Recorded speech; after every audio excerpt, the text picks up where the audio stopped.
Уарашейх Исауадымырды транспорт министр Виталий Савельев разырта Владимир Путинен националон программа дашыма харшқатфандықта кудықашткон сауынс регионты уйтықай.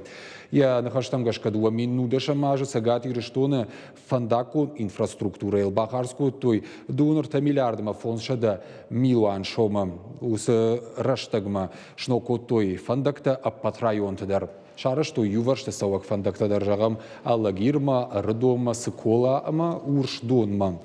Умай валдай басалса коту ертыныр тахиды, көштіта дартырдар сауынз. Арыш саузышты архонка дигарама мичуринама юваршты сауак уалам хашан фандакты.